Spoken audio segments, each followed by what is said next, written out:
नमस्कार, मैं अम्बे वर्मा और आप देख रहे हैं इंडिया टीवी न्यूज।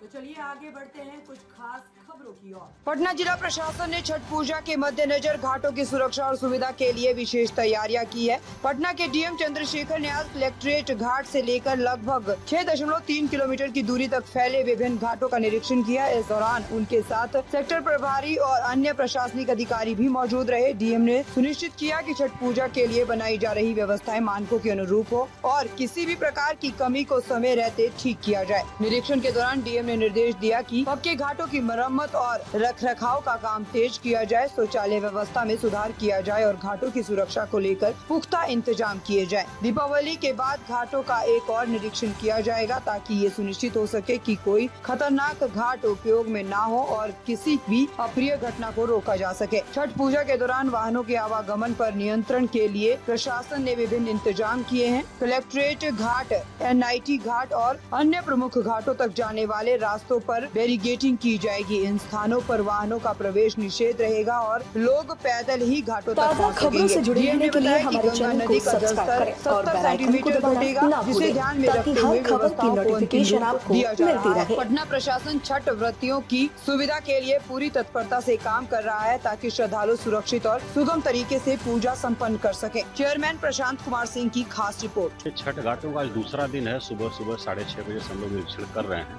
कल पहले दिन हम लोग दीघा घाट से कलेक्ट्रेट घाट तक निरीक्षण किए थे और आज फिर हम लोग कलेक्ट्रेट घाट से लेकर के गाय घाट तक कर रहे हैं। जो पक्का घाट बना हुआ है हम लोगों का लगभग 6.5 किलोमीटर का। पूरा टीम के साथ और जो सेक्टर प्रभारी लोग हैं उनके साथ हम लोग निरीक्षण कर रहे हैं कि जो काम किए जा रहे हैं वो मानक के अनुरूप हैं कि नहीं, और कोई कमी अगर कहीं है तो उसको ठीक कर लिया जाए समय से।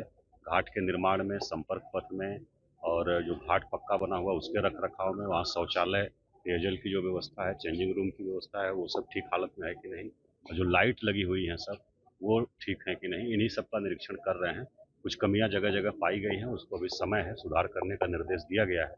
और दीपावली के बाद फिर से हम लोग देखेंगे और विशेषकर शाम को देखेंगे कि लाइट वगैरह सब पर्याप्त है कि नहीं है। तो हम लोगों का प्रयास है कि जो छठ व्रती आए उनको किसी प्रकार की असुविधा नहीं हो और कोई खतरनाक घाट नहीं रहे, और जहाँ खतरनाक है तो उसको हम लोग बंद कर दें, किसी प्रकार की अप्रिय घटना नहीं हो, उसको लेकर के हम लोग आज निरीक्षण कर रहे हैं। पार्किंग को लेकर के सर क्या? अब पार्किंग के लेकर जो परंपरागत रूप से रहता है, इधर पक्का घाट जो है इधर गाड़ियां नहीं आती हैं, और पीछे जो यूनिवर्सिटीज़ के कॉलेजेज हैं वहाँ पर हम लोग करते हैं, एनआईटी में करते हैं, तो वहाँ बैरिकेड लगा के रोक देंगे गाड़ियों को हम लोग, और वहाँ लोग पार्क करके पैदल वहाँ से आएंगे।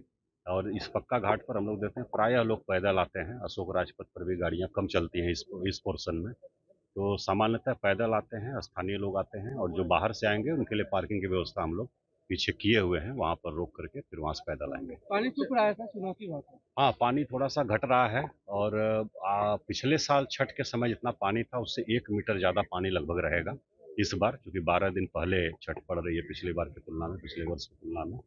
और अभी जो पानी हम लोग देख रहे हैं इससे लगभग 70 सेंटीमीटर पानी घटेगा अभी, तो उसको ध्यान में रखते हुए हम लोग तैयारी कर रहे हैं और उसी हिसाब से बैरिकेडिंग शुरू की जाएगी। रास्ते हैं उनका भी चल कर हम लोग देखते हैं कि किन रास्तों में क्या समस्या है, जिसको पर्याप्त समय रहते हुए उनकी जो बाधाएं हैं उनको दूर किया जा सके और मरम्मती कराई जा सके, जिससे घाट तक आने जाने वाले रास्ते में कोई समस्या नहीं और घाट पर भी किसी प्रकार की कोई समस्या नहीं है। ताज़ा खबरों से जुड़े रहने के लिए हमारे चैनल को सब्सक्राइब करें और बेल आइकन को दबाना ना भूलें ताकि हर खबर की नोटिफिकेशन आपको मिलती रहे।